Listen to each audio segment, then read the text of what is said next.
Es veu?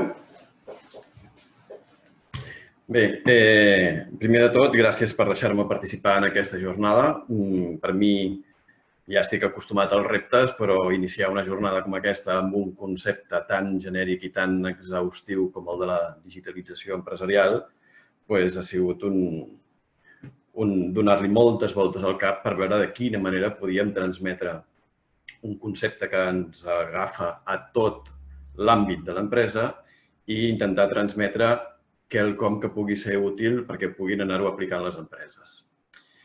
Si us sembla, us explico. A veure. De fet, per poder encaminar tot el que us presentaré ara, he buscat un seguit de paraules clau que jo crec que hem d'anar incorporant en el nostre vocabulari per poder parlar de la digitalització. La digitalització és un procés complex, llarg, de llarga durada i que constantment requereix una revisió. Però per poder parlar de tot això, i és el que anirem veient ara, aquest seria una mica l'índex de l'enfoc, hem de pensar sempre en estratègia, informació, tecnologia, en unificació, per tant, unificació de criteris, objectius, una anàlisi constant i, sobretot, treballar amb una certa coherència.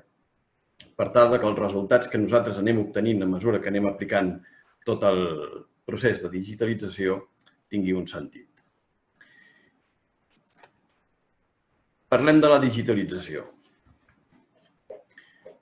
Enfocat des d'un punt de vista molt instructiu, tots els canvis que ens venen marcats per la digitalització venen amb un origen i un destí. És a dir, jo parlo aquí que la digitalització és un pas entre l'àtom i el bit. És la transformació del món material cap al món digital. I aquest és un primer canvi que hem d'anar assumint en la mentalitat del canvi de l'empresa. Passem també d'un entorn en què el producte físic, producte material, passa a ser més un servei i per això les tecnologies ens estan començant a proporcionar totes aquestes avantatges per anar millorant. Passem d'un món immòbil, que l'empresa ubicada en un lloc fixe, a un món molt flexibilitzat. També hem d'entendre que l'empresa passa a ser més un negoci digital. Per tant, entenem més l'empresa com una cosa molt material. Passem d'un món d'intuïció, on el nas és qui ens encamina cap a la presa de decisions, a un món en el qual la utilització de les dades i de la informació ens porta cap a un món amb molta més certesa en el sentit d'enfocar els resultats. Podem controlar molt millor l'error aportant molta més seguretat a la presa de decisions. I, evidentment, acabem passant, que aquest és el camí que hem d'aconseguir fer, d'un model estàtic a un model molt més dinàmic. Aquests són els canvis essencials que hem de tenir present en un procés de digitalització. Com ho fem? Hem de desenvolupar una estratègia. I el canvi és complex. I l'estratègia, els passos a seguir per poder aconseguir l'èxit de la digitalització de l'empresa, d'aquesta transformació, passen per conèixer molt bé quin és el nostre client, que aquest és el sentit de l'empresa, vendre.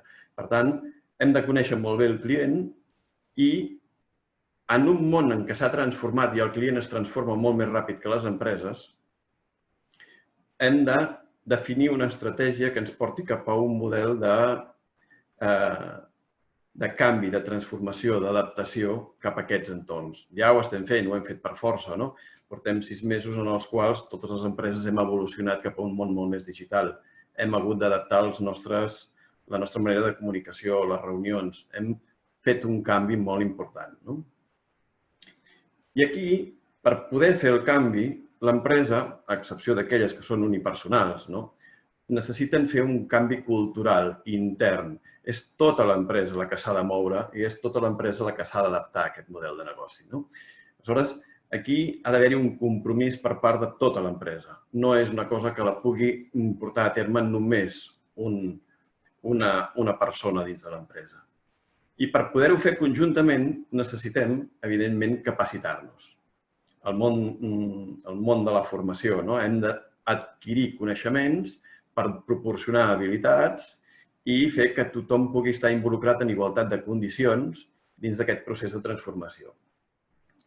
L'e-learning, per posar un exemple, és un dels models que s'ha adaptat més ràpidament en aquest canvi, perquè la situació de confinament ens ha portat a que totes les persones estaven a casa, que tothom estava connectat més o menys i s'ha hagut d'anar aprofitant el temps per formació tecnològica, formació de canvis estructurals dins de l'empresa, com es fan les reunions, etc. Per tant, ens hem hagut d'anar capacitant i aquest és el primer pas per poder començar a fer tot aquest procés de transformació. L'altre gran punt és l'adquisició de tecnologia. Hem d'incorporar la tecnologia per poder fer el canvi i l'evolució de l'empresa. Però quines tecnologies? No totes les tecnologies són vàlides per totes les empreses. Cada empresa té unes necessitats, té un know-how, té un perfil de clients i les tecnologies que necessitarà per poder implementar aquest canvi són molt diferents. A mesura que anem fent tots aquests canvis, el que hem d'estar fent com a empresa és l'avaluació contínua. És a dir, quan canviem hem d'avaluar si el canvi ha sigut bo o no ha sigut bo. Per tant, hem d'estar analitzant-nos constantment si tot això avança. I, sobretot, i això jo crec que la gran majoria de les empreses ja hi hem entrat, és aquesta actitud innovadora. Desenvolupem idees noves, perquè ens trobem amb problemes que no havíem tingut fins ara, perquè seguíem unes dinàmiques i a partir d'ara inventem. No sabem si ens sortirà bé o no ens sortirà bé, però l'important és que inventem. Des del meu punt de vista l'estratègia que segueixi cada empresa, el més important o el focus del procés de la digitalització és la informació. La informació ja la controlem en certs aspectes, però d'alguna manera hi ha molta informació que la deixem escapar. Intentaré explicar-me. Tenim molts mitjans per transmetre informació cap als clients, cap al nostre objectiu. I ja generem moltes formes de comunicació utilitzant tot el món d'internet per posar-nos en contacte amb els nostres clients, oferint-li tota una sèrie de continguts. Aquesta és una acció activa que fa l'empresa per cercar els seus clients. Aleshores, ja treballem, la majoria d'empreses ja estem fent canvis amb la captació de clients, la comunicació, la generació d'experiències, és a dir, de creació de continguts per tal de captar l'interès, aportem valor, proporcionem experiències 360 graus, els encaminem amb el màxim de valor, els proposem moltes més coses que no que el que fèiem abans, perquè abans ho transmitíem tot presencialment a un grup molt més petit. Ara hem de fer un esforç de transmissió a un grup més gran per crear l'interès i generar, sobretot, tasques de fidelització. Aquesta és l'acció que realitzem des de l'empresa cap al client. Però també hem de començar a digitalitzar d'una altra manera.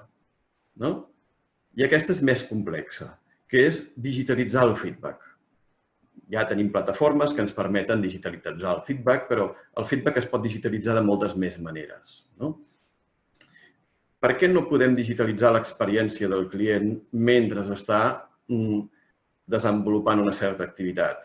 Per què no podem obtenir informació de per on passa, per on està, quines coses visita i obtenir tota aquesta informació per crear perfils o per millorar els productes que després podem anar oferint. De manera que puguem identificar les necessitats abans que el client ens les demandi. Sobretot també hem d'aconseguir fonts d'informació per captar el màxim de KPIs, valors que ens permetin després realitzar una analítica, valors que ens permetin avançar.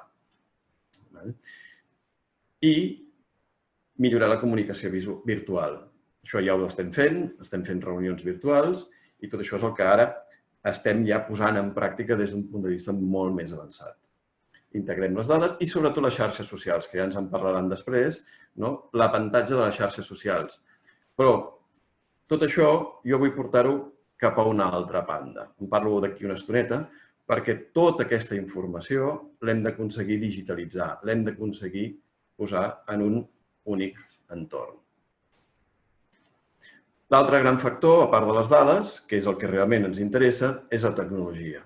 Què hem d'utilitzar? Quines són les eines que tenim a la nostra disposició per proporcionar aquest canvi digital? La majoria les utilitzem i la central, creiem que tot està centrat en el mòbil. El mòbil és l'eix comunicador de tot el moviment d'informació que hi ha entre empreses i clients. I és la plataforma que ens permet capturar dades d'una forma automàtica. Quan realitzem algun tipus d'enquesta, feedback, mantenim una conversa amb un client, estem generant un munt d'informació i no l'estem digitalitzant. Si tot això ho podem passar, ho podem traspassar des d'un dispositiu que ens permet automatitzar, ens anirà molt millor. Ens hem d'integrar en el núvol, en el cloud. Hem d'aconseguir que l'empresa tingui una presència al núvol i, per tant, això l'alliberi d'un espai físic. Hem de gestionar molt bé les nostres bases de dades. Segurament, des d'un punt de vista d'empresa, utilitzem moltes fonts de dades que estan diversificades en diferents plataformes i ens proporcionen molta informació, però és una informació aïllada l'una de l'altra. Hem de començar a pensar en unificar en un únic entorn tota aquesta informació per poder realitzar després un procés d'anàlisi que ens proporcioni una informació invisible que no podem percebre. En un món com el que estem ara, la realitat virtual ens oferirà experiències no presencials. I, sobretot, ara el que està ja molt en marxa, sobretot amb l'entrada del 5G, és la connectivitat IoT, l'internet de les coses. Hem d'aconseguir captar tota aquesta informació. A partir de tot això, no sé si s'hauria de treballar molt la informació amb un business intelligence. Tot això són conceptes, robòtica i automatització. Tots aquests són els diferents aspectes que hem d'anar tenint en compte a l'hora de digitalitzar l'empresa. No totes les empreses ho utilitzaran tot. El criteri bàsic per fer funcionar tot això és unificar-ho. I unificar-ho vol dir fer un exercici de connectivitat entre tota aquella informació que volem manipular des de l'empresa. Qualsevol de les àrees de l'empresa utilitza i està digitalitzada o hauria d'estar digitalitzada. Segurament hi ha moltes àrees que no les tenim digitalitzades, hi ha moltes àrees que no aprofitem la informació per interconnectar-la l'una amb l'altra. Quan diem unificar, es tracta de buscar les solucions que ens permetin que la informació sigui única, no tinguem una dada repetida. Si treballem amb dades repetides, tindrem un problema a l'hora de l'actualització, a l'hora de tenir una certa seguretat en què la informació flueix de forma correcta i això hem d'intentar unificar-ho. Treballem amb la connectivitat multiplataforma i busquem sempre aquelles tecnologies que siguin adequades.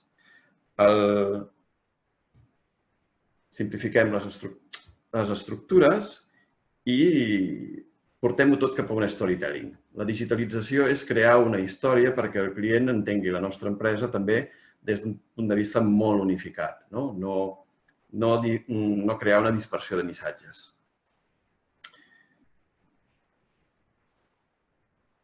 Definim els objectius que hem de buscar. Jo crec que hem de definir molt bé on volem anar. Totes les empreses sabem el que volem, però moltes vegades no sabem com aconseguir-ho. Però el que realment volem dins d'un procés de digitalització és treballar amb el núvol. Treballar amb una accessibilitat, una rapidesa, una agilitat, que els clients ens localitzin. Per tant, hem de tenir una existència digital per poder ser més competitius i alhora a poder aportar una millor especialització amb els nostres productes i amb els nostres serveis.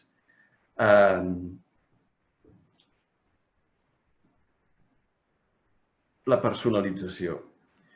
Aquí, quan jo parlo de la personalització, és un tema molt concret, que és en el que ens focalitzem més nosaltres. És a dir, totes les empreses disposen d'un know-how molt particular. Aquest know-how és el que les fa diferents de totes les altres.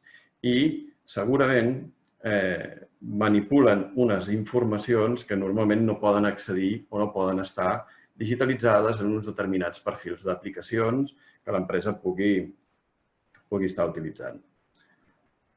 Què fa? Aleshores, utilitza diferents eines i crea diferents entorns de dades que no tenen una comunicació amb la resta de la informació que utilitza l'empresa des d'un punt de vista estàndard. La personalització és un dels punts de la digitalització que les empreses han de tenir presents. Per què? Perquè necessita desenvolupar les seves particularitats. Llavors, hem de començar a pensar en què ens fa diferents de la resta per poder desenvolupar millor el nostre negoci, per potenciar-lo, per fer-nos més visibles. El seguiment i la seguretat. Sobretot, el fet d'estar en un entorn digital ens proporcionarà molta més seguretat.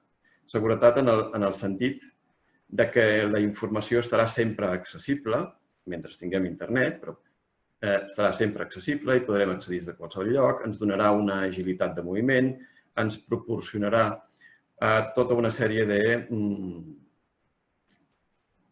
solucions que ens faran ser molt dinàmics. I aquest és l'objectiu que estem buscant en aquest moment. Poder estar presents a tot arreu sense necessitat de fer grans inversions.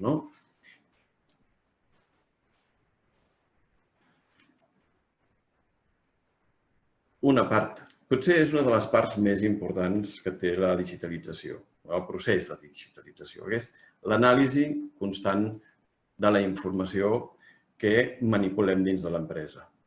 Des d'un punt de vista dels clients, necessitem saber com funcionen, què és el que volen, quines dades manipula el client que després ens permet a nosaltres generar perfils, categoritzacions, definir les campanyes, tot el que està relacionat amb totes les accions i amb tots els departaments de l'empresa.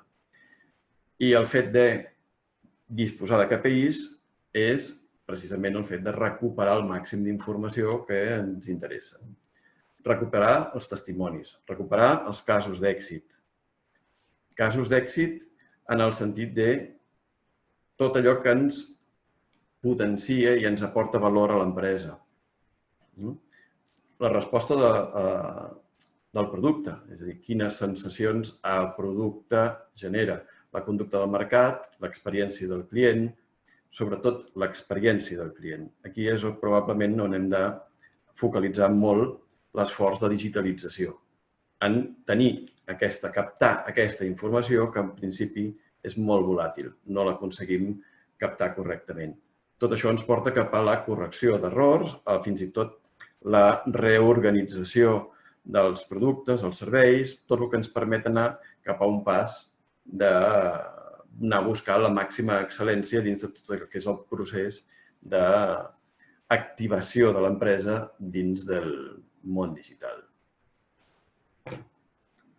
Tot això no seria possible si no apliquéssim una coherència. El tema de la coherència, el que vol definir és que totes les accions que es desenvolupen dins del procés de la digitalització de l'empresa han d'estar molt ben enfocats. No s'hi val a digitalitzar una part de l'empresa en un sentit i una altra part de l'empresa en un altre sentit. Hem de ser coherents en el procés de digitalització. Per tant, hem d'anar seguint tot el pla estratègic que haguem definit per tal de aconseguir aquells objectius d'una forma fàcil. És a dir, hem de crear objectius accessibles a curt termini i que siguin ràpidament aplicables. A partir d'aquí, l'assaig-error, la implementació, ens permetrà mantenir el nivell d'actualització d'una forma constant. A mi, si em permeteu, hi ha una frase que m'agrada, és a dir, tot el procés de digitalització el podríem comparar amb una utopia. Una utopia és allò que és molt difícil d'aconseguir, però jo sempre penso que hem de començar a caminar en el camí de l'utopia amb petits passos per tal de poder dir que estem encaminats cap al que realment volem, cap al nostre objectiu final. Tot això ho hem de posar en aquest marc de coherència, totes les accions que es facin s'han de posar dins d'aquest marc de coherència per tal de potenciar tota l'empresa. I aquí entren sobretot el lideratge. Dins de l'empresa ha d'haver-hi qui lideri. No tothom pot estar prenent les decisions de forma indiscriminada, sinó ha d'haver-hi un lideratge i s'ha de desenvolupar el projecte amb una vocació d'autenticitat, de desenvolupament amb un objectiu, amb un fi. I això ho hem d'anar analitzant constantment amb aquesta millora contínua, aquest procés d'autoavaluació constant i sempre seguir un procediment que ens permeti anar millorant. L'objectiu són els resultats. Per tant, dins de les vostres empreses, quan inicieu un procés de digitalització, ens haurem marcat una estratègia per aconseguir uns objectius, hauríem de focalitzar-nos en la gestió de la informació, que és bàsicament el que fa que la tecnologia ens alliberi de molts processos mecànics, i amb aquesta integració de la tecnologia, amb aquest tractament de la informació, aquesta transformació digital, ens puguem focalitzar en el que és l'objectiu del negoci, que és el client. A partir d'aquí, anirem obtenint resultats a mesura que anem fent aquest procés de transformació.